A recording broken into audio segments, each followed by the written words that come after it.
Cameraman Arshad Ansari. आज हम Dhom news team camera सकीपुर road और लियाकत कॉलोनी के इलाकों का सर्वे कर रहे हैं। मुख्तलिफ हैदराबाद के शहरी इलाकों में जहाँ पे चक्कियाँ मौजूद हैं और दुकानें, यहाँ महंगाई का तो है उसूल, लेकिन यहाँ जो आटा महंगा हुआ है इस हवाले से चक्की मालकान और दीगर दुकानदारान और शहरियों से मालूम करेंगे कि आया आटा क्यों महंगा हुआ है। आइए मालूम करते हैं।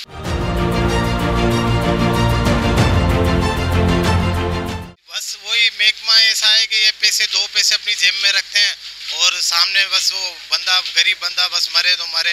इमरान खान को गुजारिश करते हैं कि ये गंदम हमारे को सिंध वालों को दें, चक्की को। जो कस्टमर आता है कि आटा लेने के लिए 5 किलो 10 किलो मांगता है तो वो रेट सुन के ही चला जाता है।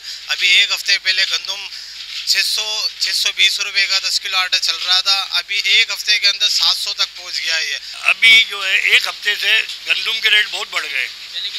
पहले 5200 की थी, अब 5700 की हो गई है बोरी। एक हफ्ते में 500 रुपये बढ़ गए। अब उसमें क्या बेचने में दुश्वारी होती है। हर ग्राहक आता है, हमसे मत्थामारी होती है कि यार 640 का था, आज अब 630 का दे रहे हो। उनको ये तो पता नहीं कि मार्केट में गंदम क्या रेट हो गई। ये वजूहत है। ओपन मार्केट में गंदम महंगी है, इस वजह से गवर्नमेंट ने बहुत लेट कर दिया कोटा ओपन करने में, तो इस वजह से मार्केट ऊपर चली गई है। पहले ये 4700 की थी, 4800 की थी, अब 5700 600 का रेट चल रहा है गंदम का। ये महंगा यही है कि इनके वो बताते हैं खर्चे हमारे बहुत हैं, ये मुनाफाखोर बैठे हैं, दुकानदार खुद मुनाफाखोर हैं। कोई गवर्नमेंट का तो कसूर ही नहीं है इसमें।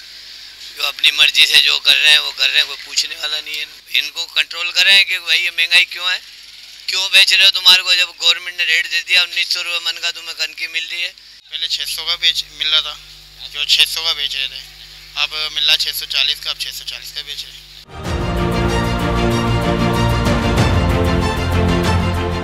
जी नाज़रीन, यहाँ चक्की मालकान, दुकानदार और ख़रीदारों का कहना है कि यहाँ पे आटा महंगा गया है, इसकी जिम्मेदार हुकूमत सिंध है। इस पर फौरी नोटिस लिए जाने की ज़रूरत है। कैमरामैन उमर हयात, कैमरा अरशद अंसारी, धूम न्यूज़ हैदराबाद।